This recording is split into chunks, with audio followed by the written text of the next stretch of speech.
my dear students, welcome to YouTube's channel. The most expected cutoff 20 paramedical உடைய government college and private collegeக்கு எவ்வளவு cutoff இந்த வருஷம் இருந்தா நமக்கு seat allot ஆகும் அத பத்தி தான் டீடைல்டா பார்க்க போறோம். சோ நம்மளோட சேனலை இன்னும் நீங்க subscribe பண்ணலனா subscribe பண்ணிக்கோங்க. அந்த bell notificationையும் நீங்க click பண்ணிக்கோங்க. அப்பதான் நீங்க எந்த அப்டேட்ஸையும் மிஸ் பண்ண மாட்டீங்க. நம்மளோட WhatsApp and Telegram சேனலையும் join பண்ணிக்கோங்க.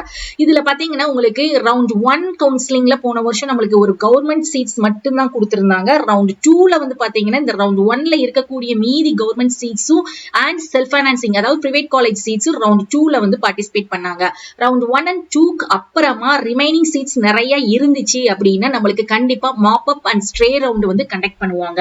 சோ இது ஃபர்ஸ்ட் ரவுண்ட்ல இருந்து நமக்கு BSc nursing female னு எடுத்துக்கிட்டீங்கன்னா highest cut off 198.50 ல இருந்து 179.50 வரைக்கும் government collegeக்கு அலாட் ஆயிருக்கு. சோ இப்போ நீங்க யாருமே இந்த கட் ஆஃபை பார்த்து பேனிக் ஆகாதீங்க. கண்டிப்பா நமக்கு மீதம் seats remaining இருக்கும்போது mop up round and stray round வரைக்கும் நீங்க வெயிட் பண்ணீங்கன்னா உங்களுக்கு up to 150 கட் ஆஃப் வரைக்கும் சீட்ஸ் வந்து அலாட் ஆகும். சோ அதுக்கு நம்ம என்ன பண்ணணும் அப்படின்னா பொறுமையா இருந்து அந்த கவுன்சிலிங்ல பார்ட்டிசிபேட் பண்ணா சீட் வந்து எடுக்கிறதுக்கு சான்சஸ் இருக்கு. அதே மாதிரி பிரைவேட் காலேஜ் அப்படின்னு எடுத்துக்கிட்டீங்கன்னா 198.50 ல இருந்து 125 வரைக்கும் கிடைச்சிருக்கு. BSc நர்சிங் மேல் கவர்மெண்ட்டுக்கு வந்து பாத்தீங்கன்னா 199 to 173.25, அதே இது பிரைவேட் காலேஜுக்கு 196.50 ல இருந்து 143. பிஃபார்முக்கு வந்து 198.50 ல இருந்து 180.50 வரைக்கும் அலாட் ஆயிருக்கு கவர்மெண்ட்ல. பிரைவேட்ல 197.5 ல இருந்து 125 கட் ஆஃப் வரைக்கும் கிடைச்சிருக்கு. பிசியோதெரபி 198.50 ல இருந்து லோயஸ்ட் 180 வரைக்கும் ஃபர்ஸ்ட் ரவுண்ட்ல கிடைச்சிருக்கு. அதுக்கு அடுத்து மாப் அப் ஸ்ட்ரே ரவுண்ட் வரைக்கும் போகும்போது 147 வரைக்கும் அலாட் ஆயிருக்கு. பிரைவேட் காலேஜ் அப்படின்னா 196.50 ல இருந்து 125 வரைக்கும் கிடைச்சிருக்கு. ஆக்குபேஷனல் தெரப்பி எடுத்துக்கிட்டீங்கன்னா 196 ல இருந்து 172 வரைக்கும் கவர்மெண்ட் கிடைச்சிருக்கு. அதே இது பிரைவேட் 188 ல இருந்து 125 வரைக்கும் கிடைச்சிருக்கு. பிசிஷியன் அசிஸ்டன்ட் எடுத்துக்கிட்டீங்கன்னா 196.50 ல இருந்து 167.50 வரைக்கும் கவர்மெண்ட் காலேஜ் வந்து சீட் அலாட் ஆயிருக்குது. சோ அதே இது நம்மளுக்கு பிரைவேட் காலேஜ்லயும் பிசிஷியன் அசிஸ்டன்ட் வந்து பார்ட்டிசிபேட் பண்ணாங்க போன வருஷம். அப்படி பாத்தீங்கன்னா உங்களுக்கு above 170 to 140 கட் ஆஃப் இருந்தா கிடைக்கிறதுக்கு சான்சஸ் இருக்கு. ஏன் அப்படின்னு பாத்தீங்கன்னா உங்களுக்கு பிசிஷியன் அசிஸ்டன்ட்டுக்கு சீட்ஸ் வந்து பிரைவேட் காலேஜ்ல ரொம்ப குறைவு. சோ இதுக்கு முன்னாடி வரைக்கும் ஒரு 4 பிரைவேட் காலேஜ்ல நாலு கோர்சஸ் மட்டும் தான் பிரைவேட் காலேஜ்ல பார்ட்டிசிபேட் பண்ணாங்க. ஆனா போன வருஷம் வந்து பாத்தீங்கன்னா பிரைவேட் காலேஜ்ல 14 கோர்சஸ் வந்து நம்மளுக்கு பார்ட்டிசிபேட் பண்ணாங்க. என்னென்ன கோர்சஸ்னு பாத்தீங்கன்னா இந்த 4 courses nursing and B Pharm BPT BOT, அதுக்கடுத்து பிசிஷியன் அசிஸ்டன்ட், அதுக்கடுத்து பாத்தீங்கன்னா உங்களுக்கு radiology, dialysis, respiratory, accident, cardiac pulmonary, cardiac technology, optometry, critical care, physician assistant, clinical nutrition, இந்த கோர்சஸ் இந்த 14 கோர்சஸுமே நம்மளுக்கு பார்ட்டிசிபேட் பண்ணதுனால இந்த வருஷமும் கண்டிப்பா இந்த கோர்சஸ் வரும். நம்மளுக்கு சீட்ஸுமே இன்க்ரீஸ் ஆகும். சோ OTAT ஆபரேஷன் தியேட்டர் கவர்மெண்ட்ல வந்து 198 ல இருந்து 171 வரைக்கும் கிடைச்சிருக்குது.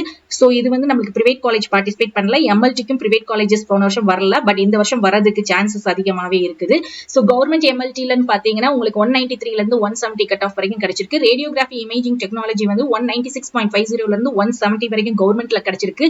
பிரைவேட்ல 173 ல இருந்து 140 வரைக்கும். ரேடியோ தெரப்பி கவர்மெண்ட்ல 194.50 ல இருந்து 165, கார்டியாக் டெக்னாலஜி 198 ல இருந்து 172 வரைக்கும் கிடைச்சிருக்கு. பிரைவேட்ல உங்களுக்கு இந்த ரேஞ்ச்ல இருந்தா கண்டிப்பா கிடைக்கும். கார்டியாக் பெர்ஃபியூஷன் கவர்மெண்ட்ல 196 to 172, அதே மாதிரி பிரைவேட்ல வந்து 170 to 140 ல இருக்கணும். கிரிட்டிக்கல் கேர் டெக்னாலஜி 187 ல இருந்து 196 வரைக்கும் கிடைச்சிருக்கு. சோ கிரிட்டிக்கல் கேர் டெக்னாலஜிக்கு இதே கட் ஆஃப் இருந்தா பிரைவேட்லயும் நம்மளுக்கு கிடைக்கும். டயாலிசிஸ் டெக்னாலஜி கவர்மெண்ட் மெடிக்கல் காலேஜ்ல 195 to 165 வரைக்கும் அலாட் ஆயிருக்கு. ஆக்சிடென்ட் அண்ட் எமர்ஜென்சி கவர்மெண்ட்ல 187 to 165, கிளினிக்கல் நியூட்ரிஷன் 187 to 170 வரைக்கும் கிடைச்சிருக்கு. நியூரோ எலக்ட்ரோபிசியாலஜி 193 ல இருந்து 172, ஆப்டோமெட்ரி வந்து 195 ல இருந்து 165, ரெஸ்பிரேட்டரி தெரப்பி வந்து 192 ல இருந்து 165 வரைக்கும் கிடைச்சிருக்கு. BASLP 196 to 176 வரைக்கும் நம்மளுக்கு வந்து கவர்மெண்ட் காலேஜ்ல அலாட் ஆயிருக்கு.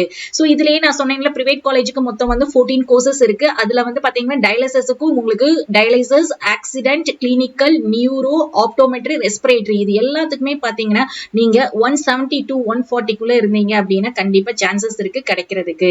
சோ மை டியர் ஸ்டூடெண்ட்ஸ், இந்த கட் ஆஃபை பார்த்து நீங்க யாருமே பேனிக் ஆகாதீங்க. ரவுண்ட் 1 ரவுண்ட் 2 எல்லாம் முடிஞ்சதுக்கு அப்புறம் கண்டிப்பா நம்மளுக்கு mop up round stray round எல்லாம் கண்டக்ட் பண்ணும்போது அப் டு 1 கவர்மெண்ட்டுக்குன்னு எடுத்துக்கிட்டீங்கன்னா அப் டு 155 to 50 வரைக்கும் கிடைக்கிறதுக்கு சான்சஸ் இருக்கு சீட்ஸ் வேக்கண்டா இருந்தா. ஃபார்மா டிக்கு வந்து கவர்மெண்ட் காலேஜ் கிடையாது. நம்மளுக்கு ஒன்லி பிரைவேட் காலேஜஸ் மட்டும் தான் கவுன்சிலிங்ல பார்ட்டிசிபேட் பண்றாங்க. 200 ல இருந்து ஒரு 92 வரைக்கும் கிடைக்கிறதுக்கு நிறைய சான்சஸ் இருக்குது. ஸ்பெஷல் கேட்டகரின்னு எடுத்துக்கிட்டீங்கன்னா நம்மளுக்கு இந்த பேராமெடிக்கல் கோர்சஸ் 20 கோர்சஸ்க்கும் 7.5 ரிசர்வேஷன் கிடையாது. ஒன்லி பிடபிள்யூடி பிசிக்கலி சேலஞ்சு கேண்டிடேட்ஸ்க்கும் எக்ஸ் சர்வீஸ் மேனுக்கு தான் உண்டு. ஸோ நீங்க பிசிக்கலி சேலஞ்சுனா உங்க கட் ஆஃப் 168ல இருந்து 92 வரைக்கும் அலாட் ஆயிருக்கு. எக்ஸ் சர்வீஸ் மேனுக்கு 180ல இருந்து 175 வரைக்கும் கிடைச்சிருக்குது. இதே இந்த பிடபிள்யூடி எக்ஸ் சர்வீஸ் மேனுக்கு எப்பவுமே ரீ அலாட்மெண்ட்லாம் கிடையாது. ஸ்பெஷல் கேட்டகரிக்கு ஒன்லி ஜெனரல் கேட்டகரி ஸ்டூடெண்ட்ஸ்க்கு மட்டும்தான் first round, second round, third ரவுண்ட்லாம் முடிஞ்சு சீட்ஸ் வேகண்டா இருக்க நம்மளுக்கு mop up round, stray round எல்லாம் நம்மளுக்கு கண்டக்ட் பண்ணுவாங்க. அப்படி இருக்கும்போது கவர்மெண்ட் காலேஜுக்கு நீங்க வந்து உங்களுடைய கட் ஆஃப் 150 வரைக்கும் இருந்தா கூட, அதாவது அப் டு 147ங்கிறத 150 வரைக்கும் இந்த வருஷம் இருந்தா கூட கிடைக்கிறதுக்கு சான்சஸ் இருக்கு. பட் பிரைவேட் காலேஜஸ்ல நீங்க அப் டு 125 கட் ஆஃப் வரைக்கும் நீங்க என்ன பண்ணலாம்னா சீட்ஸ் வந்து அலாட் ஆகி கிடைக்கும். சோ மை டியர் ஸ்டூடெண்ட்ஸ், உங்களுக்கு இப்ப வந்து தெளிவா புரிஞ்சிருக்கும்னு நினைக்கிறேன். சோ எப்பவுமே பேராமெடிக்கலை பொறுத்த வரைக்கும் பேஷன்ஸா பொறுமையா இருந்தோம்னா நிறைய ரவுண்ட்ஸ்ல பார்ட்டிசிபேட் பண்ணும்போது நம்மளுக்கு சீட் அலாட் ஆகும். ஹோப் உங்களுக்கு இந்த வீடியோ யூஸ்ஃபுல்லா இருக்கும்னு நினைக்கிறேன். உங்களுக்கு வீடியோ பிடிச்சிருந்தா லைக் பண்ணி உங்க ஃப்ரெண்ட்ஸ் அண்ட் நெய்பருக்கு ஷேர் பண்ணுங்க. தேங்க்ஸ் ஃபார் வாட்சிங்.